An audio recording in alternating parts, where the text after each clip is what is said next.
शुभ प्रातः बच्चों, 7वीं कक्षा में आप सबका स्वागत है। मैं ज्योतिका कपूर आपकी संस्कृत अध्यापिका हूँ।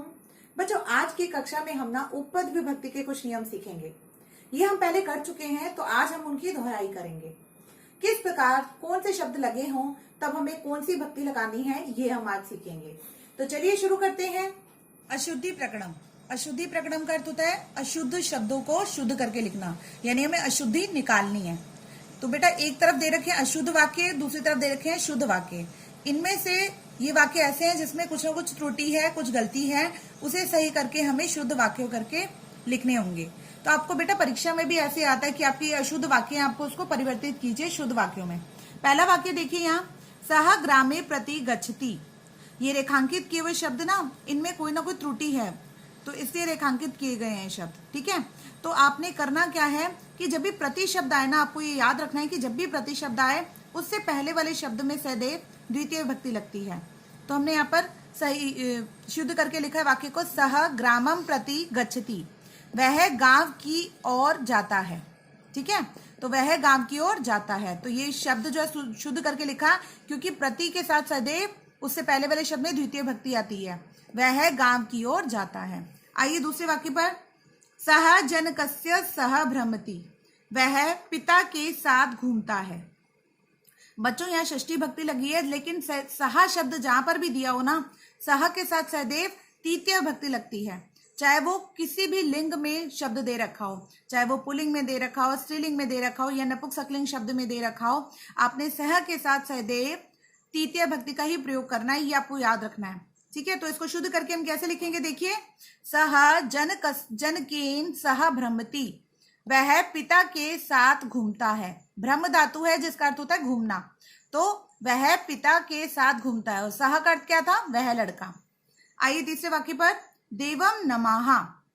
देवम नमः का अर्थ होता है देव को नमस्कार, एक देव को नमस्कार, लेकिन यहाँ द्वितीय भक्ति लगी है। बच्चों एक बात सदैव याद रखना कि नमः शब्द के पहले सदैव चतुर्थी भक्ति का ही प्रयोग किया जाता है और किसी विभक्ति का प्रयोग नहीं होता। आपने कहीं ना कहीं सुना होगा, सूर्याय नमः, इंद्राय नमः, गुरुवे नमः, तो ये सभी शब्दों में ना बेटा चतुर्थी भक्ति है। ऐसे ही हमें यहाँ पर चतुर्थी भक्ति लगानी है, तो बना देवाय नमः। आइए अगले वाक्य पर, सह रामस्य विना गच्छति। वह राम के बिना जाता है। देखो विना शब्द आया है और यहाँ षष्ठी भक्ति लगी है, अर्थात रेखांकित है, इसी में त्रुटि है। विना के साथ भी सदैव जो है द्वितीय भक्ति का प्रयोग होता है, चाहे के शब्द आ रहा हो या ना आ रहा हो। आपको पता है ना, यदि हम द्वितीय भक्ति लगाते हैं तो वो बनेगा को, है ना। तो वह सह रामम, वह राम को बिना जाता है। तो यहाँ पर राम के शब्द अपने आप ही अटैच हो जाएगा, क्योंकि बिना शब्द के साथ सदैव द्वितीय लगानी है विभक्ति, चाहे हिंदी में इसका संबंध कारक थोड़ा सा बदल के भी आए। ठीक है, तो आपको ये याद रखना है कि विना के साथ चाहे रामस्य आपको उचित लग रहा है लिखने में, लेकिन विना के साथ सदैव नियम के अनुसार द्वितीय भक्ति ही लगती है उससे पहले वाले शब्द में, तो हमें यहाँ पर द्वितीय भक्ति ही लगानी है। तो क्या बना, सह रामम विना गच्छति। वह राम के बिना जाता है। आइए अगले वाक्य में, कलहम अलम। कलह को बस करो। बस अलम का अर्थ होता है बेटा रुक जाओ या बस करो, रोकने को कहा जाता है कि आप बस करो। तो कलहम यानी कलह को बस करो, ये दोनों ही शब्दों में त्रुटि है। वो कह रहे हैं अलम के साथ इस शब्द में क्या त्रुटि है, तो देखिए ये कैसे बनेगा सही।